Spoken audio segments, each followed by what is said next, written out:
Well, the results are in, and Hilaria Baldwin just got named the Best Dancer of the Year after her pivotal Dancing with the Stars performance. Sources are saying that if Alec Baldwin would have come out on stage at the end and done a little dance himself, it might have ended up being one of the best dance performances of all time. Amy, what are your sources saying right now about this week's performance of Hilaria Baldwin that she's getting ready to perform as we record? Wow, the data isn't in yet. I don't know what style she will be performing, but last week, I think she did like a salsa situation or like ballroom, whatever, which is her background. So, frankly, I thought she was going to be better, but she was pretty good. But I thought she was going to blow it out of the park.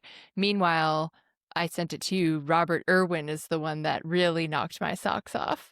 Yeah, Hilaria didn't account for Robert Irwin also, being a part of this. Well, she probably did account for it because she knew that he was a contestant, but I don't think anyone could have predicted just how wonderful Robert Irwin truly was at dancing. You know what I mean? Like, how can you ever prepare for that? But do you concur with some sources that are saying that if she would have stopped dancing and then said, Alec, now please come up here, and Alec would have done just a really quick, a few moves at the end of that performance, that would have sort of shot her up in the rankings a little bit?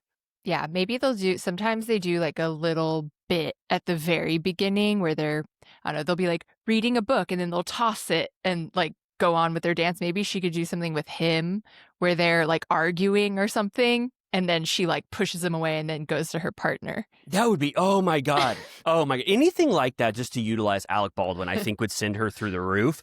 Yeah, they could be like, she could be holding measuring tape and Alec Baldwin could be holding measuring tape and they could be signifying that they're trying to map out how big the rug could be. And then when they don't agree, Alec Baldwin's like this. You got to go on YouTube. He's like, no, big emphatic no's. And then she goes, fuck this. She wouldn't say that, but then she would run into her dancer's arms. Yeah, they could have like all the background dancers be their 7 kids, and she could be like dressing each of them, and then like a school bell rings, and then she's like, "It's Mama's turn." Oh, there's just so much stuff to sort of give a little Easter egg to Baldwin heads, their show. And then also, I think the judges would not know what to do with this. Also, if you've got 7 kids, you definitely need to utilize them in some sort of Sound of Music-esque performance as well, which we all know this. If they did the goodbye, good night, we must go to bed. If those 7 kids did that, it's kind of like, I think Robert Irwin would be left in the dust completely. I was just watching a video Oprah posted this morning of her dog, who she was singing 16 going on 17 to, because that is the dog's age. Really? The dog had just turned?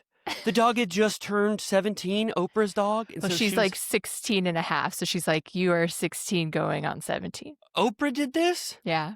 Oh my God, we didn't write this out as news that we were going to talk about. I was going to send it to our group that we saw The Sound of Music with, but I forgot. Oh my God, you and I are kind of, no wonder we're talking about Sound of Music so much, because you and I went to the Hollywood Bowl together to watch the Sound of Music sing-along. What did you think this year? Fun. They upgraded the props. Norman loved the ribbon on a string, or like ribbon on a wand. He played with it all weekend. That's great. And there were some amazing props. I hadn't been since they let us have those little confetti cannons that we could burst out when they kiss for the first time, Maria and Captain Von Trapp. So that was huge for me. But I got to say, I'm going to say it. I have to say it. They need to ban laser pointers at the Hollywood Bowl. I can't stand these laser pointers on Rolf's face for the entire time, and every single other Nazi. Every time they're on screen, everyone gets out their laser pointers and they're scrambling to keep them, the entire time. I was watching it with somebody who had never seen Sound of Music before, and they didn't even know what Rolf looked like because he's got 50 laser pointers on his face. And then the people start fucking up, and Rolf will be like, I gotta go now. I've got a package to deliver. And the laser pointers will then land on Maria's face. And it's like, what the hell are you doing? You know what I mean? Do you ever get pissed like this? They should just build it in where he just gets like a red X on his face every time he comes on. Just say this guy's a Nazi and have a little thing that says, we don't like this guy. Nazi here. That one guy who's the kind of he's like Captain Von Trapp, you need to be a captain now. Oh, right. I'm one of the first Austrians that, he's like one of the first Austrians that turns. Okay, it should just say Nazi over his head instead of those laser pointers. But I mean, we are, I think, on the card directed to boo hiss. But yeah, the lasers are not sanctioned necessarily. But they're getting more and more. It's becoming a huge problem. You could tell that the Hollywood Bowl epidemic. Yeah, and some of them are shooting up into the sky, and there's some worry that those laser pointers are distracting birds and distracting planes and helicopters overhead as well. It's just to me, it's like, I know Ralph is really bad. I mean, he's pretty bad. He turns into I guess you could call him a Nazi. But you kind of, it's spoiled to have it like right. People are like, it's booing. A twist. It's a huge, amazing twist, one of the best twists in the movie. And so, I'm just like, I know, of course, we gotta obviously show that it's so horrible, these people, but I went against my usual standards and left before Ralph narcs out the family in the Abbey cemetery, because I was just like, I'll never get an Uber if I wait till they're climbing the Alps. I just have to go. But when he, what does he say when he's like, Commander? And it's like, da, da, da, da, da, da. Yeah. It's like the worst. He's such a loser. Like, I know. Get a life. Go do something else. Do you wish that he could have? Me too. I say, you're a loser officially. That was your one moral test. You're a loser, I keep saying. But I don't. Does a part of you ever wish that he would have been like Captain Von Trapp? I believe you now. I was kind of lost in the woods, and then he gets to go up on Captain Von Trapp's shoulders and ride away with them. He carries him across the Alps. But it is a good twist, because it's like in this type of movie with a great ending and a celebratory ending, it is good that they do have Rolf make that choice where it's like, oh no, wait, some people obviously made the choice to be horrible, evil Nazis, and so it's kind of like that's a moral twist. A bad moral twist that one of the characters makes. Yeah, every time you watch it, you're like, maybe he will just wink at the captain and be like, I got you. Like, you can go back and hide and I'll say I didn't see shit.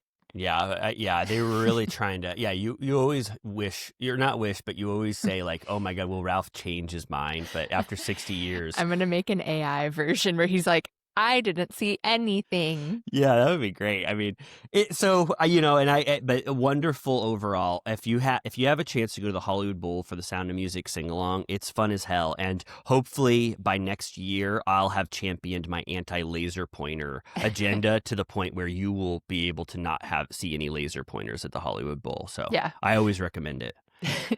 Me too. I've been like 10 times. What else is going on? That's a great question. That's a wonderful question. Well, I don't think we really talked about Hilaria Baldwin enough, but if we do have to move on, I mean, let's just say that we don't know yet, because we're recording this before Hilaria has her second performance. Yeah. So we don't know if she's going to completely blow it or not. And it's too late for us to offer Hilaria advice to utilize her children in Alex. So if her second performance completely sucks, we'll try to make it better the third time with our sort of turtle time advice. We don't know what it's going to be. I'm hoping it's going to be great. But then other than that, I sent you this. Brittany Cartwright released I guess you could call it a quick teaser of her on World's Toughest Test. I think this is the third season now. And it was kind of a fun Bravo-centric clip that she got to share with us, where it was her and Teresa sort of bonding about how World's Toughest Test, I think, sucks. Like, being on it and having to compete and stuff. And then in the clip, I think Teresa or Brittany actually has her army hat on backwards or to the side or something, or maybe it's too high up on her head. And Teresa comes over and goes, let me help you, darling. And then she puts the hat, I think, kind of more forward. Did you see this clip? She's also crusted in mud, and Teresa sort of tries to chunk the mud off of her face, and she's like, honey, you need to wear your braid lower for your hat. Yeah, I think that Fox, in their wisdom, said, we're going to give clips out to all of our stars, one funny little clip, and that's how you can promote this thing. And then I was like, that's not enough to satiate me. I want to see this full teaser. And so I watched it, and World's Toughest Test more than me, but my thoughts were, I saw them all doing this coffin pose, closing their eyes, and then the guy goes, lean back and fall into the abyss. And then 4 of the cast members go flying. And then at one point, they show Brittany Cartwright's face, and one of the captains goes, one of you is going to die today. And I was like, I holy got shit. so excited. I was like, wait, I love this show. It's so dumb. It's so humiliating.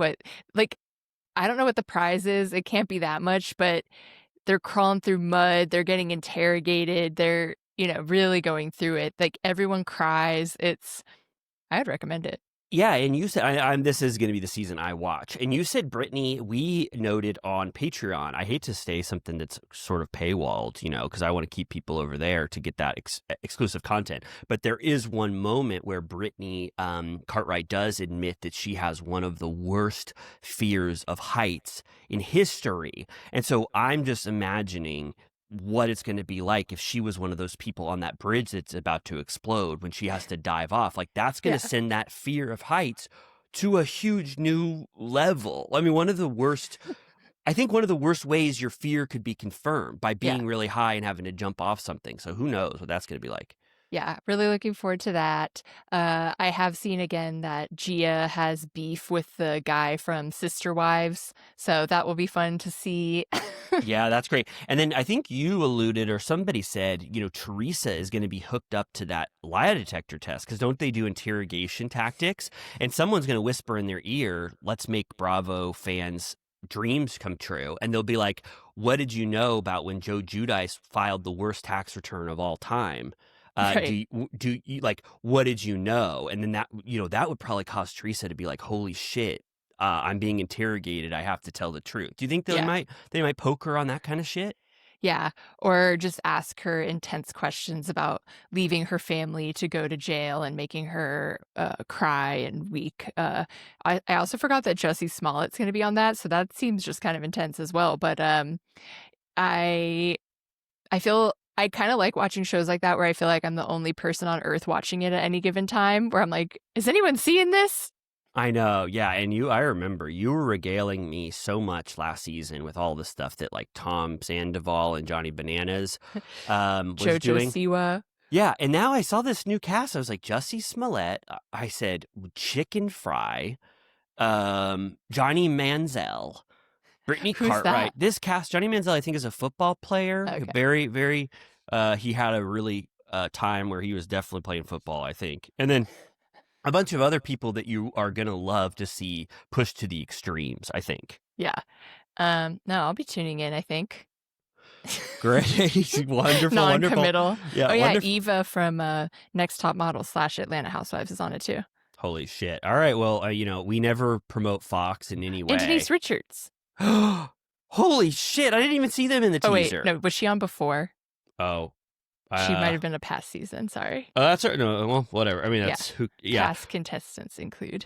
Well, the only reason we even talk about this World Seven Test Fox reality show is because they siphoned off some Bravo talent for themselves, and so we'll see if we watch that. I have one last thing, or maybe second to last thing to say. Okay. This is from Megan. She told me this like rumor, and it could be a complete lie and complete bullshit. So take it with a grain of salt. But she said that Bravo and Cocktails, I believe, or one of those sort of sources, said that it, like, maybe not Dumois, but Bravo and Cocktails said that because of Scheana Shay's book, My Good Side, how it had some of those little kernels of like what they were doing on season 8, manipulating the edit, all that kind of behind the scenes shit, that some people in the Valley universe are like, fuck Scheana right now, because she kind of peeled the, what's that called? Put a little, pulled the curtain up on us, that they're kind of chastising her by not letting her be a part of the Valley season 3 like we predicted, and they gave Lala that beautiful spot, and that's why Lala is like rolling around like a pig in shit, excuse my French, posting every single little thing that they're doing, like, we're at this 90s party, now I'm at a pool party, did you see me at this Pirates party at Danny and Nia's house? And that Scheana has not posted one thing, which, if you had the choice to have Scheana or Lala on the Valley, you're choosing Scheana 9 times out of 10. I mean, oh my God, especially with the Brock shit. But this is almost retribution because of what Scheana said that now. So this is all just completely salacious, pure shit gossip. Who knows? But it did kind of click with me that I was like, where is Scheana in the filming process when we thought that she'd at least be a friend of the season? But I haven't seen one post, but I've seen now 6 or 7 posts of Lala saying, hey, look at me. I'm filming like crazy on the Valley. Would be pissed? Kristen? No, I was thinking, I mean, I don't want to be like Deep Throat in All the President's Men, but I think it goes much higher to quote Deep Throat. I see. You know what I mean? But I don't, this is the first most salacious, unsubstantiated This goes rumor. all the way to the top. This might go all the way to the top. Oh my God. Remember when you sent me that? Oh my God. You sent me one of the best clips I've ever seen in my life. It was Woodward and Bernstein on Anderson Cooper's show. And they were both like, Watergate. They were like, still talking about that shit. They were like, Watergate was so crazy. They were like, oh my God, can you believe that shit that we found out? And then they were like, and Robert Redford, oh my God, he played the shit out of me when I was on doing that Watergate stuff. I loved Robert Redford. And then Bernstein is in the with next to Anderson, and Woodward goes, yeah, I remember telling Robbie Redford who Deep Throat was. And Bernstein goes, you told Robert Redford who Deep Throat was while they were filming All the President's Men, and you could tell it was like, holy fucking shit. A rift. Yeah, Woodward was like, yeah, I told him. And like, who cares? And Bernstein was like, but our ethics, the journalistic ethics. And I was like, holy shit, Anderson Cooper just got a scoop that no one cares about except you and me and a couple Watergate heads. But that was pretty cool. By the way, I was checking the AMC app as I'm wont to do because I went and saw The Long Walk last night for reasons unknown. How was that? But keep what you were going to say, but how was that? I mean, I was entertained. It's very violent. Like, It's just like people getting their brains blown out again and again and again. And it's sort of like the most Bobo Stephen King, like Stand By Me, but bad. Like it's like they're walking and a kid, one of the guys will walk up and you're like, he wears glasses and he's a writer. Like everyone has like a little persona and it's like a little much, There's also a lot of shit. Yeah. Someone shits themselves in it. Yeah. Someone poops in it, like regular poops. And and then in Caught Stealing, there's an overflowing poop toilet. And I'm like, after it just like that, I don't need all of this. Why does this keep happening? All right. Well, damn. Yeah. I mean, 90% of Stephen King adaptations are pure shit. So I would, so to speak. Oh my God. I can dox someone though. Guess who was in my theater? Oh, yeah. Say it. Who? Oh, let me guess. Let me guess. Irish. An Irish person. Barry Keoghan. Older, but close. Is Kenneth Branagh Irish? Let me keep guessing. Irish people in a movie with Barry Keoghan. In a movie with Barry Keoghan. Not my favorite actor in Banshees in Inisherin, right? That one guy? Go on. That one guy that I love. He's got red hair and he played the guy in Harry Potter. One. Colin Farrell? He was there. Colin Farrell was in the audience of The Long Walk at AMC Plus? Yeah. Oh my God, that is fucking awesome. Holy shit. Did Edgar Wright direct Long Walk? No. Or is that the other one? Edgar Wright is directing Running Man. Running Man, Long Walk. What the hell is going on with Stephen King? Oh my God. So what was Colin Farrell? Was he adhering to the AMC rules or was he kind of screaming and Yeah, I didn't notice him until we left. He walked out at the same time as us. I was like, holy shit. What if he was disobeying all the rules and he was like filming it? Yeah, he had like a tripod. he was creating a rip of it. But that's allegedly because I don't think he would ever do that. He respects cinema too much. Yeah, but what were you saying? Your point. You had a great point, and then I derailed you from Long Walk. But you were. I recommend anyone with AMC A-list. You need to just be browsing the app all the time because right now they're showing All the President's Men and The Natural just like this week. Holy shit! Just because one great Robert Redford film, and then one. No, I'm just kidding. National is The Natural good? The Natural. Oh, Natural. Is that one good? I've actually never seen it. It's a baseball-centric one, so maybe I'll try and go to AMC this week. That is amazing. Well, great. Well, good. So I'm just trying to get back to, I'm trying to get back to the thread. I think I won't spread any more gossip about that original thing I said about the Scheana versus Lala, dynamic. But we'll close the book on that, and maybe we'll learn more as the Valley filming progresses. Yeah, we'll keep our ears to the ground. Speaking of Bravo talent, I know that we were very pleased to see that at least one McBee will be at BravoCon. So that's, we should create like a little Pokemon list of who we want our photo with. And I want Steven Jr. McBee on the list. That was huge. We were out Sound of Music and we were checking out the BravoCon list, and I don't think anyone announced this. We go, where the hell are the McBees? And then someone pulled up that Stephen McBee Jr.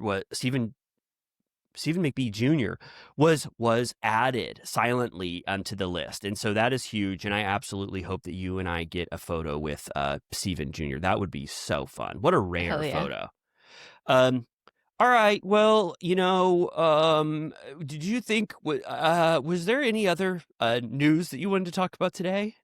I think that's all. If anything comes up, we'll bring it in. But I think we're just going to talk about the new episode of Salt Lake City, which I haven't watched yet, so we have to come back when I have. Me too. I haven't either watched it, but I have one huge spoiler to say. Lisa Barlow is back in full force. Okay, I saw the teaser of it, and I am so excited. She only took 1 week off for those premieres of A Simple Favor 2 and The Accountant 2. So we'll come back. We're going to both take a huge certified turtle piss break. We're going to think about Salt Lake City, and we'll be back with our exclusive award-winning coverage. Wonderful. Well, I just watched my hero fail. Lisa Barlow got her ass handed to her majorly by Bronwyn. I don't think I've ever seen anything like it. Lisa unfortunately flopped and fumbled. Despite how much I love her, I have to admit that Bronwyn officially handed Lisa her ass like nothing I've ever seen in my life. I've never seen it, such a mismatch fight in my life before. I don't know what the hell just happened.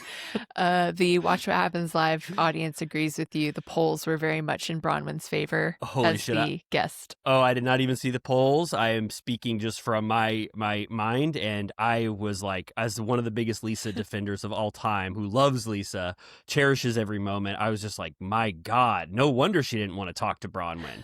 Bronwyn fucking had her in the corner. Like, I mean, we'll get into it, but holy shit. I mean, Lisa did bring us a new iconic line though for the books. Yes, absolutely.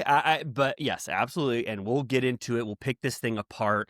But unfortunately, I think although she gave us gout dick sucker, we're going to be saying that a lot, gout dick sucker and some other stuff, it's still, and you need to go to school, back to school, no college. Unfortunately, she said that too many times. It was kind of like, I feel like she was losing ground, and Bronwyn kind of had a retort for everything over and over again, to the point where Lisa was like, you're a pig. I love that. Like, Bronwyn was very confident, just shipping her champagne, being like, I'm not bothered. She was like snapping back, and then Lisa at one point just goes, "Oh my God, she's disgusting. You're such a pig." Yeah, it was rough for Lisa. She was a little rusty. She got back from that premiere. She wasn't at the campsite, and so she came back and she wanted a scene with Angie that she didn't get, and unfortunately, she had to confront Bronwyn. And Bronwyn was like, she was studying for law school. She was like, "I am going toe to toe with Lisa immediately, and I'm ready to go fucking nuts against her." What did you think? What did you think about this episode that we just watched? It was fun. I feel like the end was the real meat. At first I was like, why are they treating it like Lisa has been gone for years or something? I'm like, she's on the cast. Like, they're acting like her coming to this party is such a big deal. I'm like, she just wasn't on the first episode, but I guess it's just because there was an implied showdown. I think, yes, I think it might have something to do with what we were talking about last week, that maybe this hiatus or Lisa absence was a little longer than the audience is getting. Maybe it was 2 weeks of filming or something, and so they are seeing Lisa, and maybe Lisa hasn't kept up with a lot of them. So maybe it is the first time, a lot of them are seeing Lisa again. Only it just doesn't feel like a huge absence because she only missed one episode. Right, to us, we're just like, okay. Yeah, but they really treated it like, I just got the sense this was it reminded me of like Lisa Vanderpump a little bit towards the end of Beverly Hills when she was just the target of everyone. They were like, you're the center diamond holder, but that diamond, it looks ripe for the taking. You look like I could take that thing from you. And like when everyone was against Lisa Vanderpump, they really were able to let that loosey-goosey juicy thing rip on her. And this is now Lisa Barlow it has been the center snowflake holder in theory for 5 seasons. Mm-hmm. And I think that besides Heather, everyone wants a little piece of that flake. She's getting stabbed like Caesar. She was like Julius Caesar. I mean, I've only seen Rome maybe 3 or 4 times, but it's very similar to when Julius Caesar walks into that, what is that place? Congress? Senate, the Senate. Yeah. The Senate building. And he goes, hey, he goes, all right, I'm the king now. Up? He goes, is anybody, where's Brutus? And then Brutus is like, oh my God, I got to take this guy out. It's really, for me as Lisa's my favorite. Oh my God, shooting star. But I just know that there comes a time when people want to take a shot at the king and they're ready to take him down, and Bronwyn and Whitney and Angie are aligning and they're like, let's fucking take this person down. We hate her. We're ready for it. And she only has Heather now and Brittany, who's a non-entity, no offense. But Brittany is like, she's a great ally, she's not a strong ally at this point, but she is aligned with Lisa. Right. Well, you wanna get into this thing? Yeah. Did you love that they really honed in on the Blair Witch of it all? I'm like, I don't even know what to say about this. They made it seem like they made it seem like it was the Blair Witch that was running around messing with them. They even did an approximation of the Blair Witch twigs on the outside of their RV and on a tree with this like scary doll. But then the next morning, they're like, they were basically just like, what was that? Is Meredith alive? I hope Meredith survived that thing. And then they don't really justify what all that horror and being scared and talking to the camera and having that Blair Witch moment. It was very, kind of odd to me how they tried to shits and gigs. Meredith is like, it would be too big of a liability for the network to let us die. Haha. Yeah, I was just like, huh, what? I guess, I don't know. I really don't know. I'm the only one who cares about that. So I'm just going to let it go. It's over. They don't even talk about it. They pretend like maybe Meredith died, but then they're like, oh no, she's alive. And then they say, let's brush our teeth in the river. Yep. Bronwyn is sizzling some steaks on the grill, and Mary's like, those look really bad. You got to let someone else do it. Those are terrible steaks. And everything that they've eaten so far looks horrible. But everyone seems satisfied, and then they go around the campfire to eat their steaks and bacon, and they have a little bit of a heart-to-heart in the group. Heather's talking about how it's been hard post-divorce raising her daughters and how she's never had a break because she had sole custody. Oh my God, there's a fly on me. Oh, I'm so sorry. Blair Witch. I know. I was just going to say, we can't talk about the Blair Witch on Turtle Time anymore. There's some like cursed stuff that goes on. Drag me to hell. The flies are coming to me. Totally.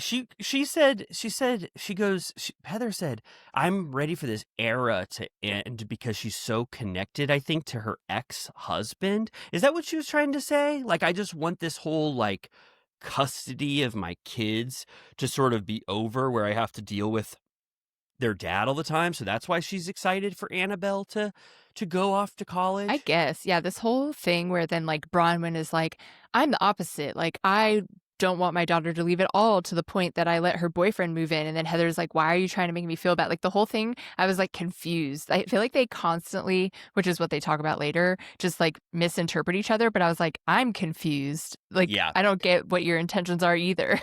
I think Heather opened the floor to have a scene or a conversation like, I'm letting you know that this is how I feel. And then Bronwyn wanted to take advantage and have a little bit of a moment of sharing that same spotlight, and her story was just the opposite. And then Heather was extremely defensive about sharing that story, that she didn't understand where Bronwyn was coming from. But I just took it as Bronwyn just trying to like highlight a similar thing, but she wasn't trying to, Right. you know, be negative at all about what Heather was saying. Right. Did She you? What was, about yeah. this? What about that thing where Heather said that dad? I'll never forget that she knew that this was a horrible relationship when they both went to Scary Movie 3 in Hawaii, and he didn't. He laughed, I think, a lot, and she didn't think it was funny at all. So she knew that they had rushed their marriage. But we find out that he's never had the kids overnight their entire lives. Did you hear that part? Right. She said that I am full custody. I do all the custody of them, and they just get 1 day a week fun dad, and then they Right. never stay the night with him. I thought that Yeah. was kind of shocking to me. Strange. Yeah. She barely, have we seen his face? I feel like it's always been kind of vague. I think we got one major pop in. I have to go back, but I'm sure in the early era, I think we did get to see that guy maybe once or twice. But I couldn't believe that was like sort of their custody. And then Heather does, get pissed at Bronwyn for a second for misinterpreting. And then Whitney says, you guys, now it was kind of like the floor is open. And Whitney was like, I'll take a little bit of this scene. I wish I was a stay-at-home mom, but now I'm going to have to be burning the candle at both ends to put food on the table for me and my family because we are going through horrible shit with our business. And then I think at one point they flashed back to a scene and Whitney was crying with Justin. Yeah. And Justin was like, I don't know what we're going to do, honey. Yeah. They sort of throw her under the bus where the headlines above her when she's crying about it is the MLM stuff, which I'm sure she would prefer to not mention. Because something happened. She claimed that they were hugely successful with Wild Rose Beauty, and then they combined into an entity, and then some shit went down. So something changed, and then they flopped. I read that she combined it with that other thing, that other business that really flopped, that influencer MLM company, and then that I think Wild Rose kind of took the fall with that because she like combined those businesses. Oh, I want to say a good thing about Wild Rose. One of our Villa Rosa VIPs said that they used Wild Rose on their skin, and it was the best thing that ever happened to their skin, and there's no other product like it. So I thought that was a huge. Yeah, that's sad. She can't get it anymore. I know that was rough. So Whitney's going through it. I'm worried. Whitney does need to really get a new business because Justin is, famously unhireable, and so I hope that Whitney can. I mean, she must be making a great amount of money actually being an OG on Salt Lake City by the 6th season. Right. But I hope that they can find a business that I don't know. Makes money because that's horrible. They're probably suffering financially. And then they turn to Mary and they go, Mary, what's going on with Robert Jr.? Yes. She said it's day to day. Sometimes he's good. Sometimes he's not. And then she also says she couldn't have done it without Robert Sr. And I'm like, where is he? What do you mean? Well, he hates, Robert Sr. He says, he doesn't like to be in he just goes in his bedroom when the cameras are at their house. But I imagine that he kind of comes out of his room every once in a while to be a part of the family and eat dinner and stuff. He just does not like Bravo and, this show. So I believe behind the scenes he's doing stuff. And then Angie says, we had a horrible night with that Blair Witch stuff. So I think we need to pack our bags and get the hell out of here. Yep, they push the RV out of the snow, and then there's a little hint of this couple, Jim and Amy, sounds familiar, that are Utah socialites throwing a big party, which is the end of the episode. Oh my God, I thought of Amy, and I go, oh my God, I know someone named Amy. But when you say Jim and Amy, I didn't even notice it was Jim. That is an iconic couple name. Iconic. I'm excited. I thought when they said this is the biggest socialite in history, this person, I said, whoa, is this the soft launch? The seeds are being planted for a huge new cast member to blossom. I mean, finally a house to look at. Like, it had that crazy dome. I was actually like, they look actually rich. I looked at that dome too, and I said, my God, this looks great. And then Teague, unfortunately, blows it as a driver. He can't spin the wheels fast enough to get out of it. So all of the cast members have to push this RV, and they actually make it work. I was so afraid that Teague was going to a slip up and have the vehicle roll back Oh on them, God. which would have been well. No, I was just like, that would look like a dangerous situation. They were like, please don't go backwards, and he goes, I won't, I promise, I'll try to go forward the entire time, and then they push it forward. That was good. They succeed. Then Heather and Lisa go to lunch. She's going to fill her in on all the camping and all of the gossip that went down. She's like, Bronwyn brought up all of your lawsuits and your business problems. It was clear she was there to annihilate you. You need to squash this while you can. It's like Heather hates Bronwyn. Yeah, but I think Heather, not only is it in tandem with her having this new cast member that's forging a path on their show of OGs, and she's a little suspect. I do think she finds Bronwyn to be duplicitous, and I think that there's enough evidence for Heather to think that way. I think at this point, after 2 seasons, if she did like Bronwyn, she would be like, you are succeeding on this show. I want to try being friends. But there's this shit that Bronwyn does, like the jewelry stuff that keeps Heather at a distance with her. Did you see what Heather ordered with Lisa? Chicken salad. Yeah. Oh my God. I thought it was going to be a salad with chicken, but it was literally a pile of chicken salad.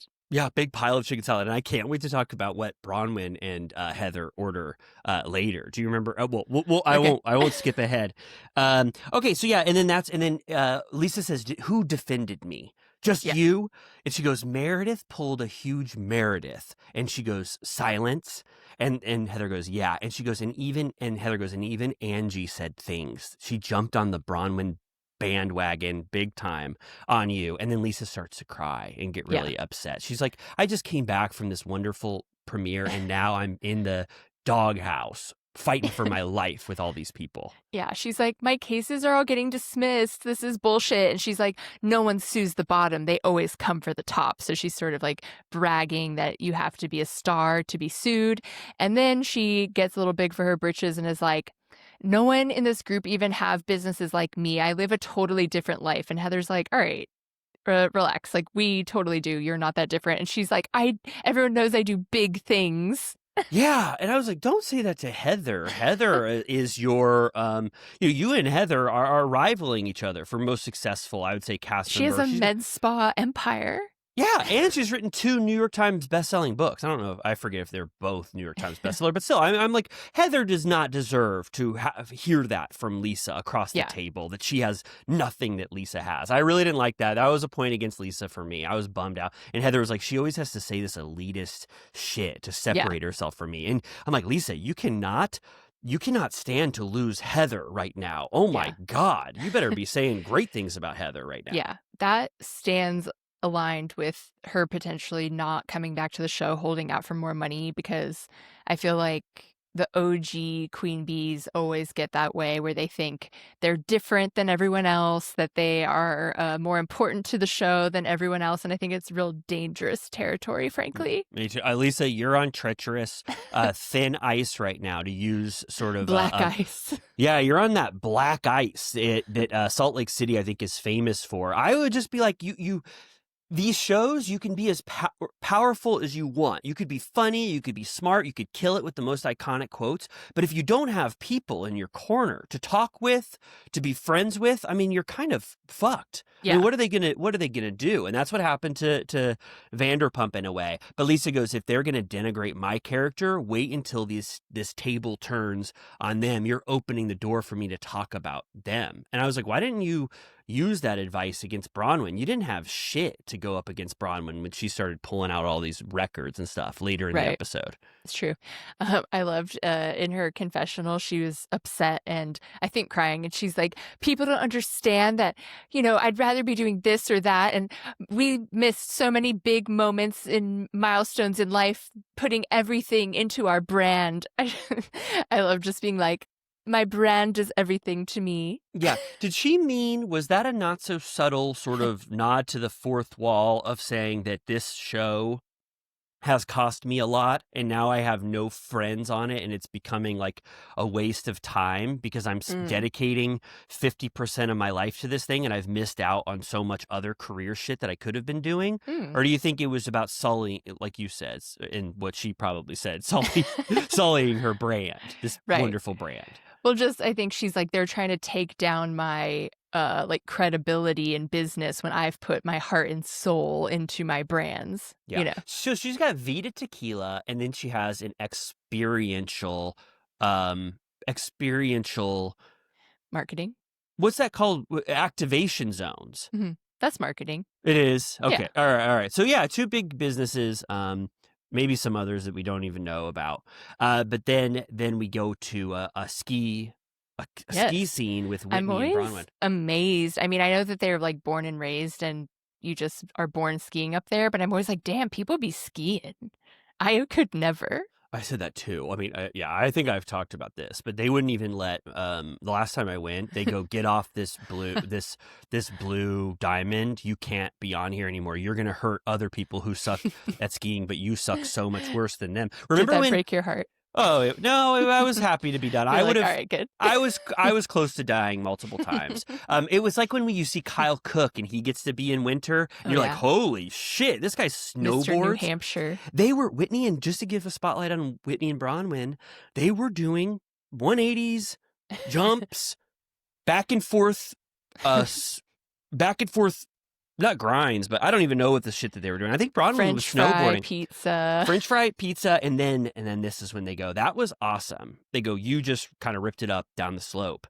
And then what did Whitney say? Oh, Whitney goes, you were killing it at that campfire. I didn't like the double standard of Lisa. You know, she talks about our shit, but we don't get to talk about her shit. And then Bronwyn goes, yeah, when there's 5 people suing you and they have texts, and then there's this one guy who you got an Amex in his name and you're using his credit. I mean, that shit is just too big to not say. So that was really Bronwyn and Whitney conspiring. I mean, this is just like Rome, that show, Julius Caesar, Brutus, and who is that senator who's really fun? He was not. Oh my God. He's one of the best senators, and he unfortunately blows it, and he gets killed by our two wonderful characters that we love. Anyway, it was really like those two sort of that one senator and Brutus, where they're conspiring, and Bronwyn was like, I have the perfect person to talk about this major lawsuit with. Cicero. Yes. It was Cicero. Thank you for checking. It was like when Brutus and Cicero said, hey, senators, you all leave the Senate. We have something to talk about. And they go, you're not going to conspire, are you? And they go, no. No. We won't be. And it was... When Cicero goes down, it's like very Sopranos. Like he knows it's coming. He's like, fuck. Oh, that scene is so amazing. Some people can't get through Rome season 2 because I don't really know why. They say it's like there's some shit that they don't like, but Cicero's untimely death, and we can spoil it because it's over 2,000 years old. That is a really sad scene. And who's his garden? Yeah, who are our two main guys?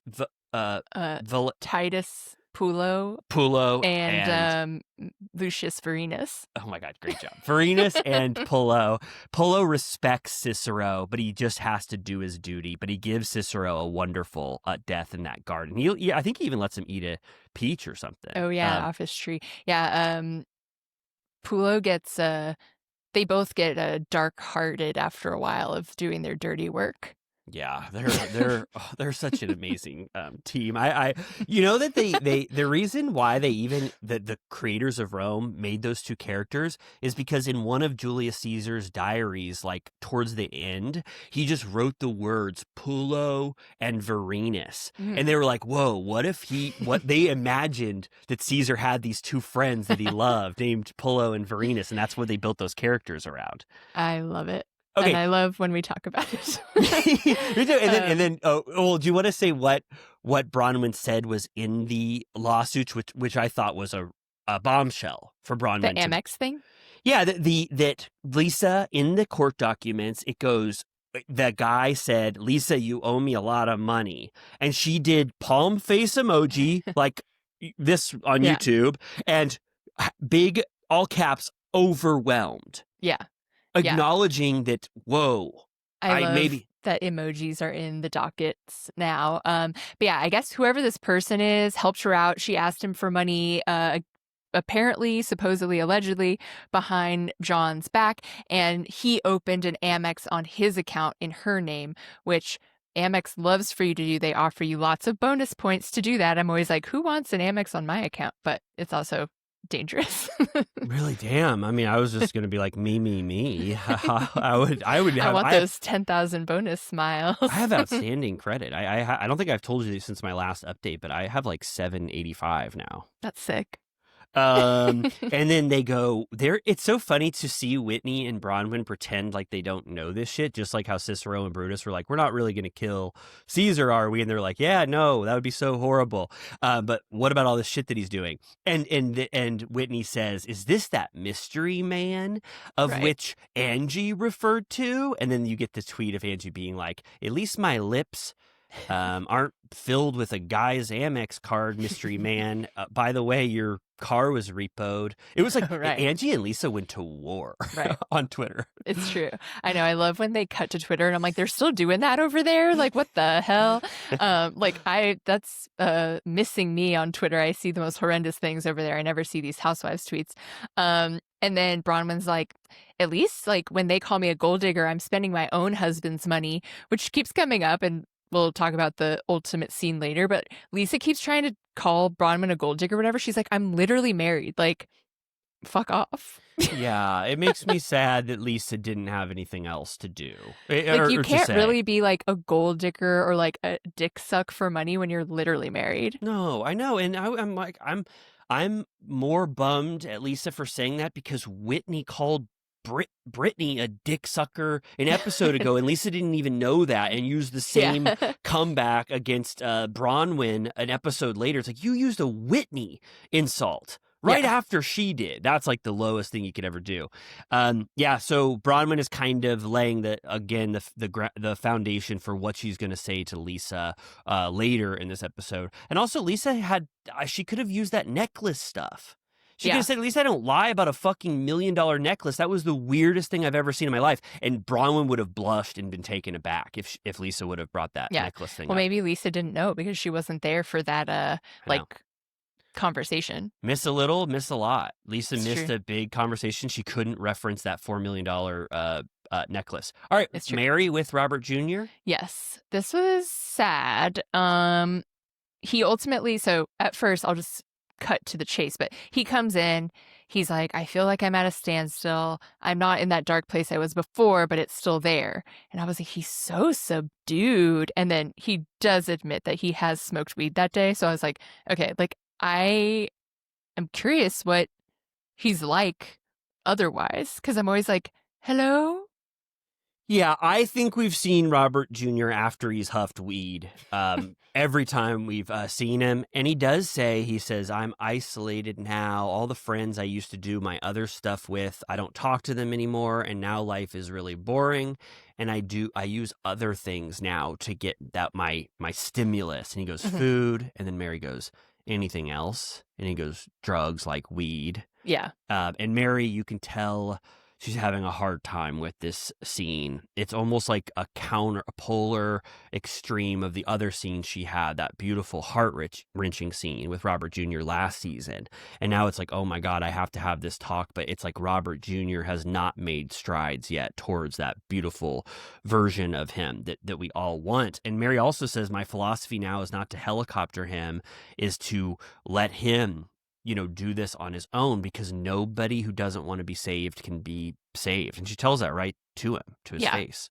You can only save yourself. So good wishes to him. I think it's nice that he is now that open with her, that they're in communication more than before. But I know there's nothing we can do, but like if Robert, that stimulus or whatever, like I think that once you have drugs and they provide that for you, it's very hard, obviously, to have the same external stimulus. But I just wish that there was something fun that he really loved, that he got joy from, apart from that. But it's like, maybe his life is really like boring. Like he needs to do a bunch of stuff, like go have fun, start writing poetry, stay offline. Yeah, and I know it's easy for me to say, but I want him to hopefully find something that he's really passionate about. Skiing. Ski your ass off, Robert Jr., but we'll see. That was sort of our first check-in with Robert Jr. Yes. Another duo at lunch, Bronwyn and Heather. they're just clearing up what happened before. And again, it doesn't go great. It's they can never get quite on the same page. Heather's like, my daughter's coming in from Santa Barbara. My other daughter's filling out college applications, blah, blah, blah. And Bronwyn's like, I just want to make sure that you know that I didn't mean anything by what I said. And Heather's like, yeah, it was kind of a word salad. I wish that you would have had been this clarifying there and then. And in her confessional, Bronwyn's like, it's funny she's calling me word salad when she's best friends with Lisa Big Mouth Barlow. She should have said Big Mouth Barlow. Yeah, it was right there. She should have said it's easy for her to say when she's friends with Big Mouth Barlow. It's like, that would have been so much better. But she says Lisa Big Mouth Barlow. But that was her just kind of like, she was being mean in her confessional, but I think she truly does want to make amends with Heather. You think it's like their humors are misaligned? They both say things that they think are funny or something, and it just always comes out wrong? Or Bronwyn is too sarcastic for Heather? They're both too alpha. They refuse to back down. Like they're always kind of a little offended because they're like, I want to end up on top. Yeah, well, that definitely happened last season. I remember when Bronwyn came to Heather's house, or Heather came to Bronwyn's house. And then Heather goes, Bronwyn talks about Lisa, and Heather goes, well, your problems are with Lisa. You need to talk to her. Let's not get into grudges with each other over Lisa. And Bronwyn's like, I will talk to Lisa someday. And then Heather's like, do you want to be friends with me? And Bronwyn says, yes, I do. And they just cheers. Plug their nose and guzzle their drinks. They're like, whatever, fine.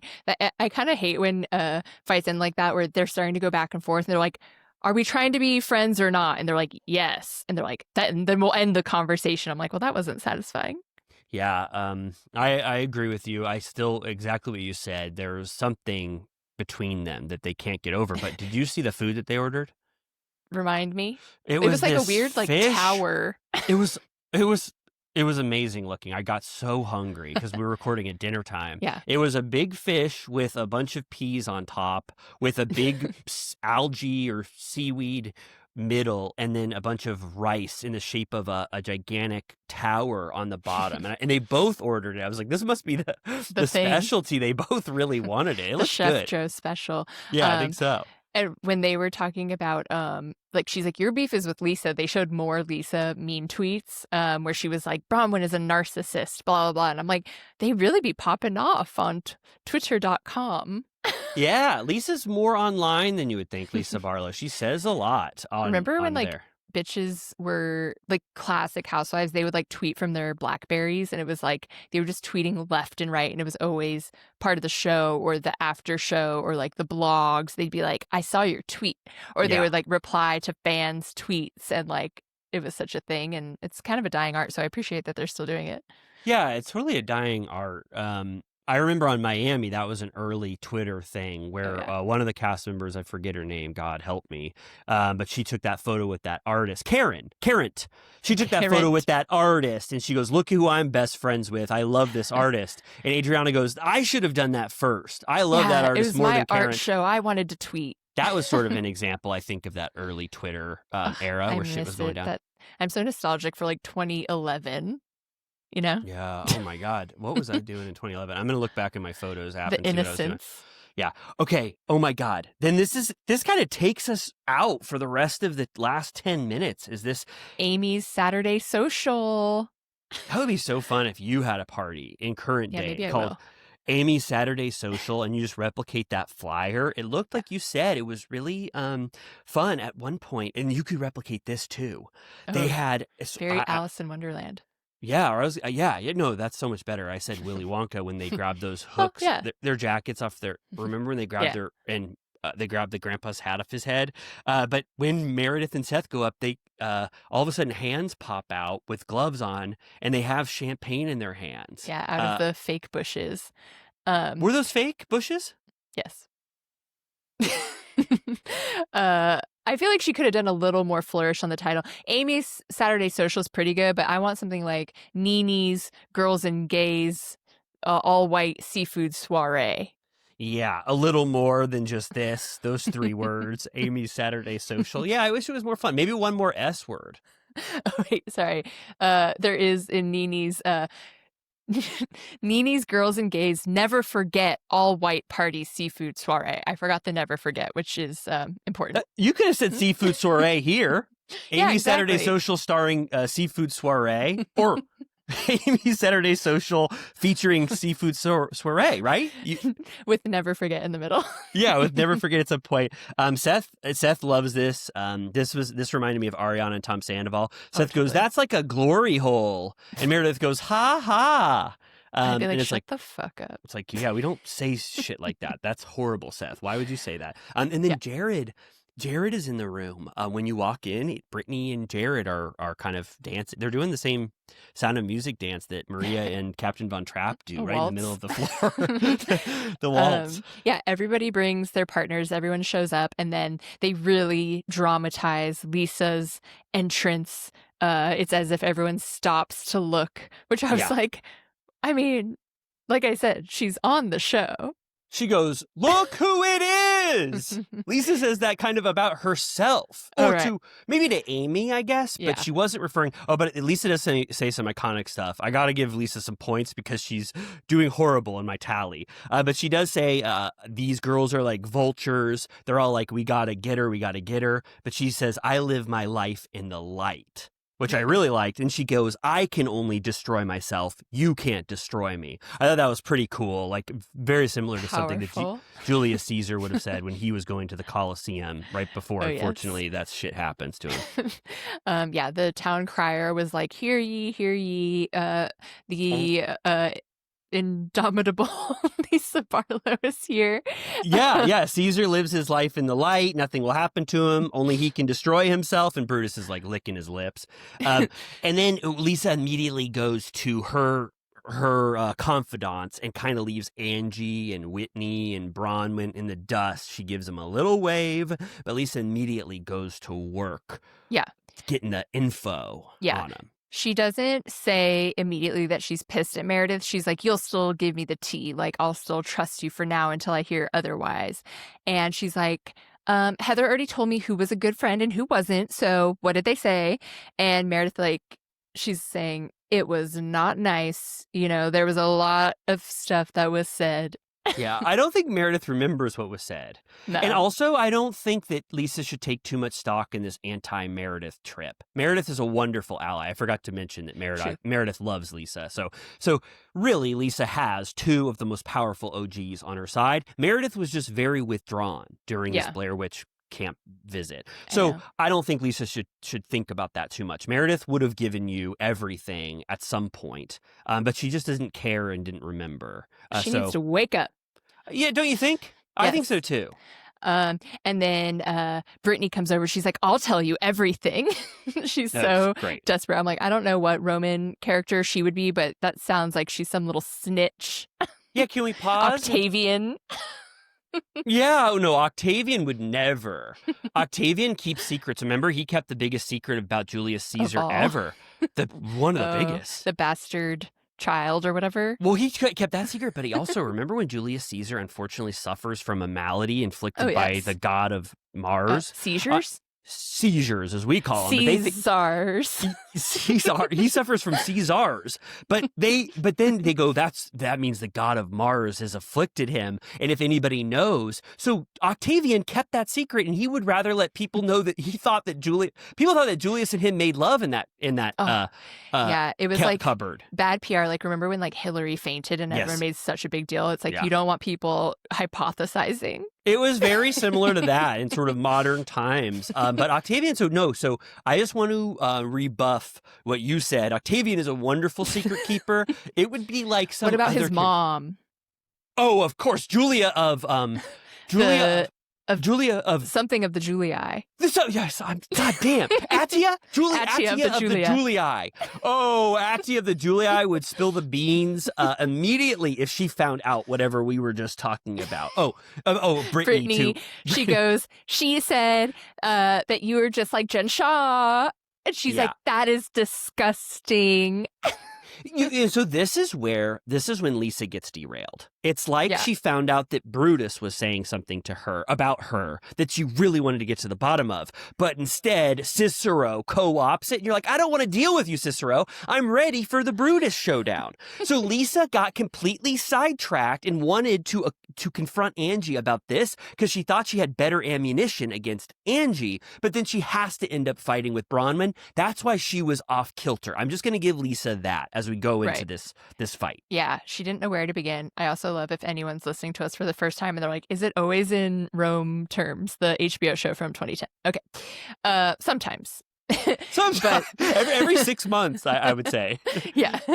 So yeah, she's like, Angie said that you're just like Jen Shaw. And then she's like, I went the distance for Angie. And I'm like, not you using your catchphrase already. Yeah, that was another little flop for Lisa. I was like, you don't get to say it. Come on, unless that's your tagline. But yeah, she said, I went the distance. Yeah. What is her tagline? We don't know Do they have them yet? I think we're going to get those. That's going to be a sneak I think they're like treat. behind across the board. You know what I'm saying? Something definitely that we were talking about earlier. I think so. Something we won't say, but yeah, I think they're behind for some reasons. I think the Lisa thing really caught them off guard. I think that they had a Lisa-less 2 weeks or something, and they're like chopping the shit together without a lot of what's that called? Without a lot of forethought. Runway, total runway. Okay, and then Angie. So we're at Lisa confronting Angie. And Angie gets away with this thing. Her hands are clean. She dropped the knife. Angie. Angie got out of this one. And what is preposterous to me is that Angie was the person that was talking to Lisa in the first episode, the only one that got to hear the Lisa excuse for why she wouldn't be on the RV trip. And then Angie says the most inflammatory thing about her, that she's like Jen Shaw. And then Angie goes, what did these birdies tell you? Because I bet it probably wasn't even close to the truth, because in fact, Bronwyn was the one that brought up lawsuits and all this shit. And then Lisa goes, I don't want to talk to Bronwyn at all. I don't even want to look at her. And Bronwyn goes, but you want to talk to me so bad. You hate me. Talk to me. And Lisa goes, you're dismissed, Bronwyn. She really doesn't even want to look at Bronwyn as Bronwyn tries to get in this thing. Yeah. She's like, she's not a lawyer. She probably didn't even go to college. And I'm like, you need to listen because she got kicked out of college for having a baby out of wedlock, remember? Oh, right. Lisa doesn't remember the actual lore of Bronwyn that we would remember. And then Bronwyn does get a little dig. I don't know if you like this, but when Lisa goes, you're dismissed, Bronwyn goes, well, I bet you wish that's what the judge said about all of your cases. Wow, that's fire. Did you think that was pretty good? I was like, oh, God, I'm giving Bronwyn a lot of credit against Lisa, my hero. But she was saying some fun stuff. Bronwyn is cool. I wish I didn't have so much affinity towards Lisa, because Bronwyn was really killing it this episode, being fun as hell. I do feel like her, and then we're talking about Stephanie on Miami, are very confident first-timers. Bronwyn's now like in her next season, but for a newbie, she really goes toe-to-toe, which I have to respect. Oh, yeah. I mean, toe-to-toe. I mean, yeah, she went toe-to-toe with Lisa. It's going to be a while before Lisa can recover from this one. I mean, Lisa needs to think about stuff before she ever talks to Bronwyn again. Bronwyn keeps popping her head, and she's wearing big wings on her outfit. And Lisa goes, you're loitering, Bronwyn. You're loitering. Get the loiterer out of here. There's a loiterer on the premises. And it's really because she does not want to talk to Bronwyn. She's trying to treat Bronwyn like she is a second-time cast member that she doesn't even have to talk to. She wants Angie to have this scene, not Bronwyn to get this scene with her. Yeah. And then Bronwyn is like, you've just given me reasons to have questions and pause. And Lisa goes, I have a question and a pause about you, gout dick sucker. And if they cut to the other party goers, they're all like, oh. They go, oh my God. They go, what did she say? Gout dick sucker? And Bronwyn says, I'm a dick sucker now. And that's when Lisa says, you're a gout dick sucker. And then, we don't have to be too vulgar, but I don't understand it. Is that just saying that like Todd is old, and is she saying that he's unhealthy and so he has gout, and so the dick that she sucks is of a man who has gout? Yeah, that makes sense to me. I think Bronwyn maybe told Lisa in confidence before she started filming that Todd suffers from gout, and Lisa's like, "It's not a disease." Yeah, he's got King's disease. He eats a lot of chocolate and a bunch of rich foods that only a shrimp that only sort of a king would eat. So he's got King's disease. And Lisa was probably thinking, has that affected his penis at all? But she didn't say that until this time when she wanted to reveal this to the world. But those words, gout, dick, sucker, don't go together for me. They don't make sense. Flow off the tongue. I wish she would have said, I don't even know what she could have said. Todd has gout. Todd has gout. Yeah, Todd Don't start with me. Yeah, Todd has gout. And then Bronwyn gets to kind of be like, I love, this is going to be vulgar. The next 5 minutes are going to be vulgar. I love sucking dick. She goes, oh God, this he is is on my YouTube. betrothed. Yeah, she goes, I like it. You're not going to make me feel bad about making or filleting my husband. I love doing it. And then Lisa, that's kind of the well that she keeps bringing up water from. She says it over and over again. She loses the gout and just says, you told me you fillet Todd for, you fillet Todd to get your bills paid. It's like, and so? It doesn't land at all. And then she goes, and also guess what? Bronwyn shouldn't talk about this stuff because she didn't go to law school and she didn't go to college. And then Bronwyn goes, well, you need to go to work. You need to settle some of those cases with money. And Lisa's like, oh my God, these retorts. She's like, fuck. She's like, I can't take this. All I have is gout, dick sucker, and that didn't land really well. I kept thinking of, there's this clip that Danny Pellegrino always uses of Ramona going, I like dick. Really? And the whole time when Bronwyn kept being like, I like dick, I kept hearing, I like dick. Yeah. Well, I need to refresh myself with that. What's that called? That catchphrase from Ramona. But it was like Lisa's thing was low hanging fruit beneath her that she kept referring to. Go to college. I'm like, I'm never on the side of someone who's like, go to college. You need to go to college before you talk to me. So, and then gout, dick sucker. I didn't really understand it at all. So Bronwyn just hands Lisa her ass over and over again in this conversation to the point where Lisa is reduced to just calling her a pig. And she goes, I'm going to start a website about you, Bronwyn. It's going to be called BronwynSucks.com. It's going to have a lot of shit about you. Bronwyn goes, well, you do already spread negative online campaigns about all of us, so I can't believe you just admitted that you do that. I feel like that was a real testy territory. It made me think of the Lively Baldoni case. I was like, don't talk about online slander. I was like, that's lawsuit city. Get out of there. Don't do anything online, my God. Don't DM bloggers. Don't try to record shit. Don't make blogs and websites. Like, just keep it in the arena of real life, please. Yeah. And I hope Lisa doesn't spread online smear campaigns against other cast members. But I thought this. I'm like, Angie and everyone and Whitney, they look left and right when Bronwyn says stuff because they're like, oh my God, she's speaking for us. The choir is speaking. We love this. And they enjoy. And so it's like, oh my God, is there some truth to these claims against Lisa? Have they been victims to online smear campaigns? Why does Angie hate Lisa now? Is it just about going against the king? Or does Angie have some grudge against Lisa that she hates about, things about Lisa that she hates? So it makes me worried. You know? Yeah. Also, Bronwyn says at one point, she goes, by the way, my Amex bill comes in a box, not an envelope. That's how big it is. I was like, is that real? Yeah. It's like, is it like you mean a nice box? I bet it's awesome. Oh, I bet I don't have a nice credit card, but I bet to make people feel like they're really wealthy, it comes in a sort of like a big box with a bow on it to pay up. I think when you have, I don't know if she said that has a black card or whatever, but at a certain level of Amex, you have to pay it off in full every month. And they just came out with a new platinum Amex that it's a mirror. And I was like, I want it. That is so like you could do blow cool. off of it. That was the first thing that leapt to my mind. I was like, that would be so cool. They know what they're doing. If you were gonna do blow on it, like, hey, does anybody have a credit card I can do blow on? I just have a black card, and this other person's like, well, I've got the Amex. I have the Coke mirror card. Yeah, and it's like, oh God, I'm gonna do Coke off that. Fix your lipstick. No, I really want it. But maybe my bank, Wells Fargo. I don't want to say my bank, but maybe they'll do like a shitty one for me with the little. It's got like a fake mustache on it or something. With the little, what's that? Horse and buggy. Oh, yeah, like, maybe I can be, like, I put my face in it, and I'm suddenly the buggy captain. It's like, "Hey, we can't do that whole mirror thing, but you could be the captain of this buggy. Just put your face kind of way back, and you can be You're like, does Discover have a mirrored card?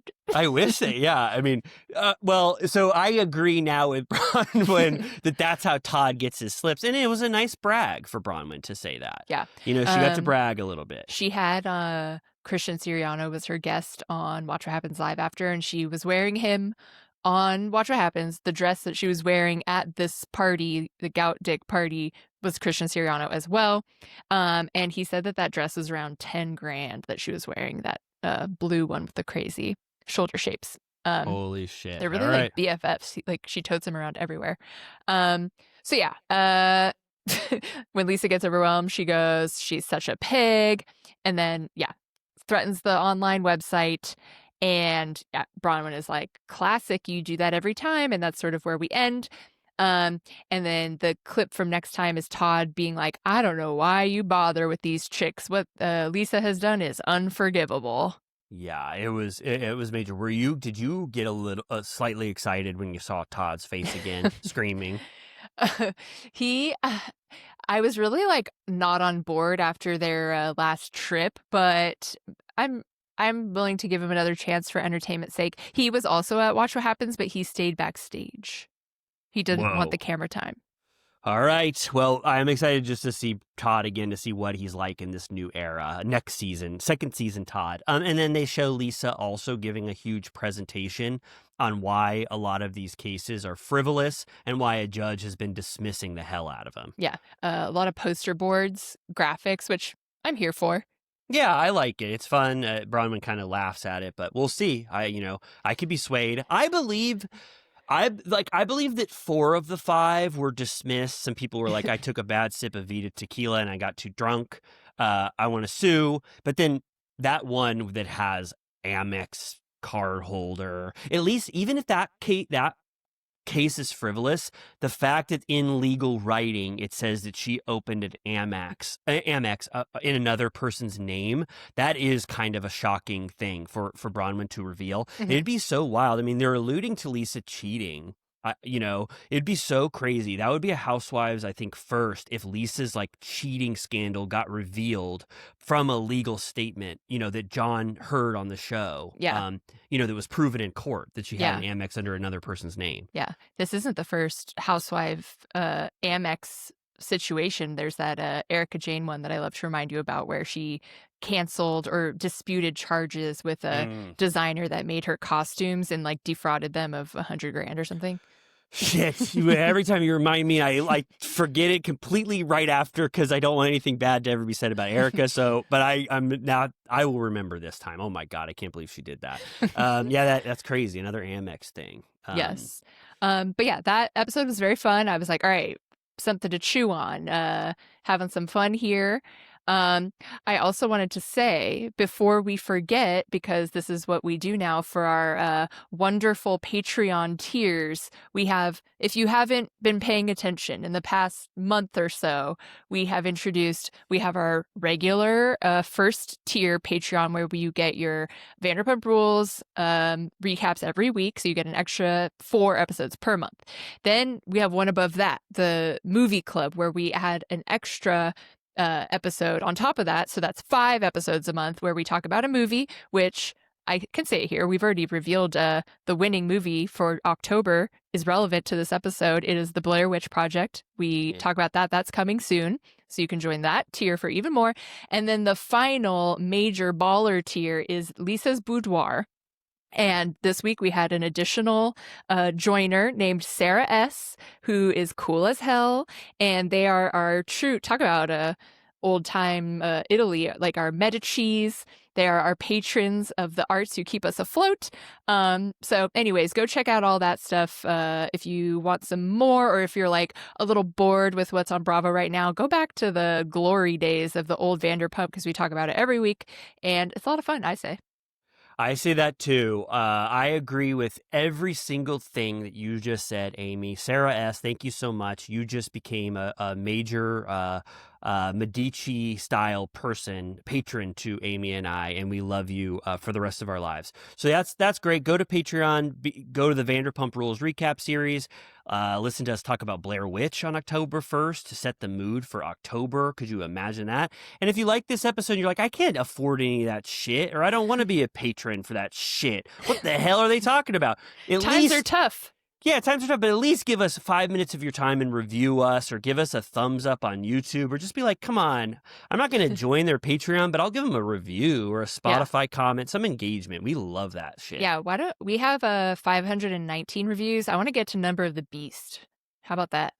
Yeah. Are you talking the same number I think of when you say that? 666? Yeah, like 117 more. Yeah, and yes, I want to do 666. Of course, we're going to do that one, but I think we should do the 550 challenge too. What are we at? 519? Wait, sorry, 147 more. Yeah, let's think. Yeah, we're going to do a 666 challenge, and then, but maybe we'll do a shout out to get it going up a little more in between. I want the 1K challenge. That might take us a minute, but it's up to you. The power's in your hands. Okay, we love you all so much. We will see you back with our Friday episode where we talk about OC and Miami, which, I think that'll be wonderful. And Amy and I are going to leave you now. Have a wonderful day. Bye.